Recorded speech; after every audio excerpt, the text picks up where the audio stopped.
لاکھوں درود آپ صلی اللہ علیہ وآلہ وسلم پر اور آپ کی آل پر۔ دیکھتے آنکھوں سنتے کانوں آپ کو احمد شبیر کا سلام پہنچے۔ حضرت آدم اور حضرت حوا علیہ السلام کا قصہ۔ اللہ تعالیٰ نے اس دنیا میں سب سے پہلے انسان حضرت آدم علیہ السلام اور پہلی عورت حضرت حوا علیہ السلام کو پیدا کیا۔ حضرت آدم اللہ کے نبی تھے۔ اللہ تعالیٰ نے انہیں ناموں کا علم دیا۔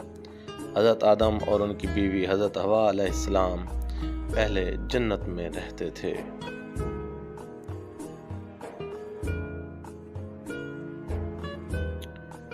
اللہ تعالیٰ نے حضرت آدم علیہ السلام اور حضرت حوا علیہ السلام کو حکم دیا جنت میں جہاں چاہیں جائیں، جو کھائیں، لیکن اس خاص درخت کے پاس نہ جانا۔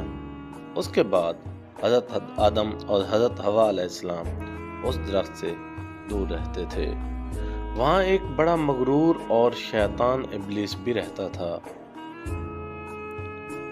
شیطان ابلیس نے سوچا میں انسان سے بہتر ہوں کیونکہ میں آگ سے بنا ہوں اور یہ انسان مٹی سے۔ وہ چاہتا تھا انسان جنت میں نہ رہے۔ ابلیس نے حضرت آدم علیہ السلام اور حضرت حوا علیہ السلام کو گمراہ کرنے کی سازش کی۔ ابلیس نے ان سے کہا اس خاص درخت کا پھل بڑا ہی مزیدار ہے، اس لیے انہیں اس پھل کا ذائقہ چکھ کر دیکھنا چاہیے۔ حضرت آدم اور حضرت حوا علیہ السلام نے اس کے کہنے پر جیسے ہی وہ پھل چکھا، انہیں احساس ہو گیا کہ وہ اللہ کی نافرمانی کر بیٹھے۔ وہ رو رو کر اللہ سے اپنی معافی مانگتے۔ اللہ تعالیٰ نے معاف تو کر دیا اور حکم دیا کہ اب وہ اس جنت میں کبھی نہیں رہ سکتے تھے، لہذا اللہ نے انہیں زمین پر اتار دیا اور فرمایا کہ تمہاری اولاد میں سے جو کوئی میرا حکم مانے گا اسے دونوں جہانوں میں کامیابی ملے گی، اور جو شیطان کی بات مانے گا گمراہ ہوگا۔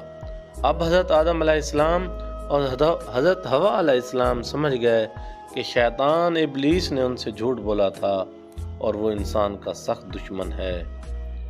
انہوں نے اچھائی اور برائی کا فرق اپنی اولادوں کو سمجھایا اور یہ بھی بتایا اگر دنیا اور آخرت کی کامیابی چاہتے ہو کبھی شیطان کی بات نہ ماننا، صرف اللہ کا حکم ماننا، کیونکہ وہی عبادت کے لائق ہے۔ وقت گزرتا گیا، انسانوں کی تعداد بڑھنے لگی، کچھ ہی عرصے بعد بستی بن گئی اور زمین پر انسانی آبادی شروع ہو گئی۔ ناظرین کرام، اگر آپ کو ہمارے چینل پر اس طرح کے اسلامی واقعات اچھے لگتے ہیں تو ہمارے چینل کو لائک، شیئر اور سبسکرائب کیجیے۔ اللہ نگہباں۔